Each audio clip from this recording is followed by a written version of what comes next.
Welcome, everyone. Thanks for joining us for another interview on our wellness quality management. I'm here with Geno. Hi, Geno. Thanks for joining us. Good morning, Dr. Amati. Thanks for Good having me. morning. As we were talking about mentorship and the value of mentorship and how we can benefit from professional mentors and understand the challenges that we have when we pick a mentor or we have this mentee-mentor relation, we got to the point where one of the challenges was to know if our mentor has the emotional intelligence to understand our situation and our feelings. And you mentioned somewhere in your talk that you have yoga instruction experience as well. Okay. And in WQM system, we highly encourage health, harmony within yourself and meditation and exercises physically and diet. And that's part of the whole entire system of improving ourselves in a complete and holistic way. So give us a little bit of a flavor of what do you mean by that and how that would impact our mentor and mentee relation in becoming a better mentor. I had the great experience of having terrible pain in my shoulders, and it had to do with stress. As you know, the construction business is a very stressful business. Because I wanted to get rid of that pain, the regular doctor, and he put me through therapy, and they pulled on me, they pushed on me, they put me heat, they put cold. I did the bicycle thing, no good. And one day he goes, well, before we do surgery on your rotator cuff, let me try this shot. And it was silocaine with some kind of cortisone. And he went right into my clavicle area. And let me tell you, Dr. Bonnie, it was instant relief. It was such a pleasure to feel that. I started laughing and he's like, are you okay? Yeah, I'm great. Because after 9 months of a 9 out of 10 pain, I was finally found relief. And because of that, I went to yoga. And I also went, well, actually, at first I started with acupuncture. My left shoulder healed, then my right shoulder started hurting. I said, doctor, can you do that shot? And he goes, no. We have to do the process, and there could be some contraindications. I'm like, what's the contraindication? It's not going to go to your wallet.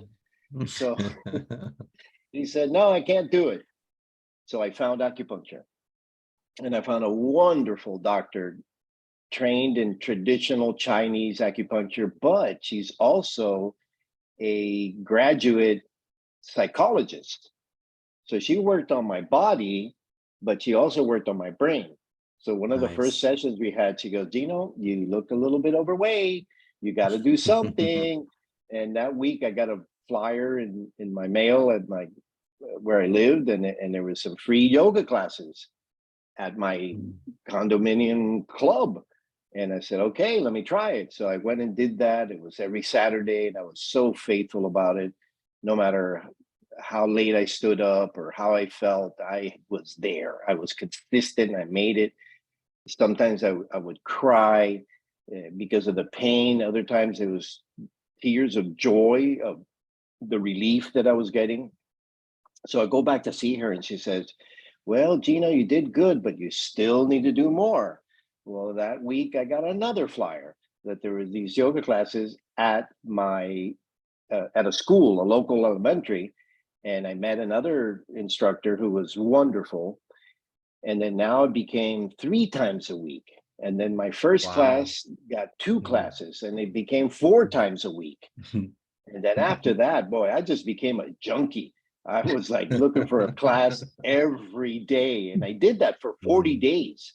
And that's what sets the habit, the 40 days. So my second teacher one day said, hey, can you come to LA Fitness and adjust people and give them a little more direction? Because it's a large class. It was like 40 or 45 people. I go, sure, I can do that. I go, we do it. Excellent. The following week I show up and she doesn't show up. Hey, what am I going to do? He said, no, just teach the class. What do you mean teach the class? I'm not certified, nothing. I'm just an enthusiast. So I taught the class and I went super well and I loved it. The greatest lesson that I learned from the yogis because this goes Mhm. back, yoga is 3,000 years old. It's Yes. also in the language is Sanskrit, which one of Mhm. the oldest languages in the world. And their secret that they found is that everything centers on the breath. Mm. The Nice. breath, they believe, and I've heard this through other circles, that you are born with a set number of breaths. So when we talk about mindfulness and meditation, you have to go to your breath. Your breath is what can begin to control that monkey mind that we have that's so sporadic and all over the place. So we love to do the breathing exercise. And I learned dozens of breathing exercises. And I use them quite often if I'm upset or I feel some kind of anxiety come on board. Oh, I just go to my breath. And the Mhm. key instrument to breathing is your nose. Your nose has all the little hairs in there, and you inhale through your nose, exhale through your nose. A lot of people make the mistake of inhaling through their mouth and exhaling through their mouth. It has to be the nose.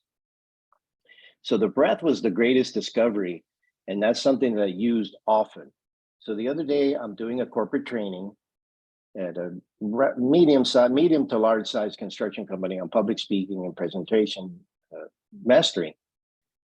And I had them do a breathing exercise just to calm them down because Mm. they were all hyper and they have presentations that are coming. And said, look, we're going to calm down. And I ran them through a breathing exercise that I came up with, which is I make them see their breath.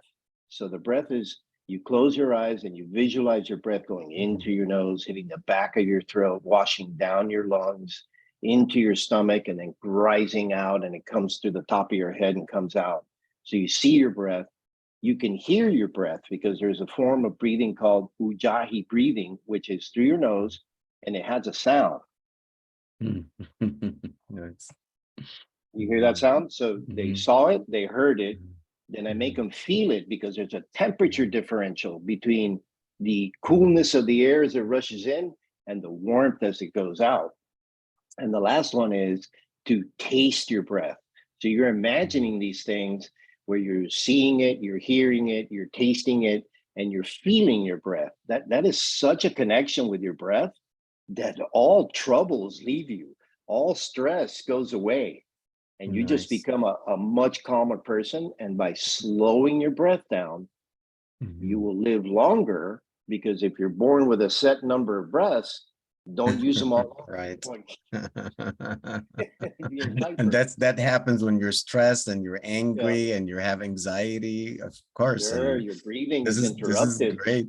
You know why? Because I started actually thinking about this thing after doing my meditation classes with Pierre.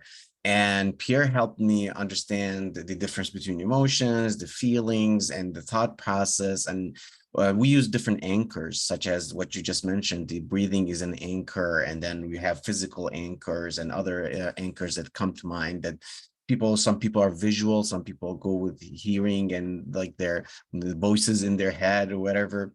So the breathing comes as a big element because that's the thing that you can anchor to. And as you mentioned, I never thought about the four aspect of a breath where you can feel it, you can hear it, you can kind of taste it. See it. So this is very interesting. And Thank you. these are great because a lot of the discussions that we have in the construction industry is integrating quality and safety. It's integrating project management and execution. It's integrating people aspect and the performance. And a lot of those like balancing games that we need to do to get the optimum for our system usually needs that kind of mindfulness and attention and self-awareness. And I'd like to get to know more about that body and mind relation that you just mentioned, because this is exactly what we want to do is system thinking, right? So it's a healthy body, healthy mind, good personal success and organization success. So this is exactly how we look at the system thinking of balancing these things. I Happy loved to it. Thank contribute. you, Gino. You're very Appreciate welcome, it. sir. I will talk to you soon. Thank you. Okay, take care. Bye bye. Bye bye.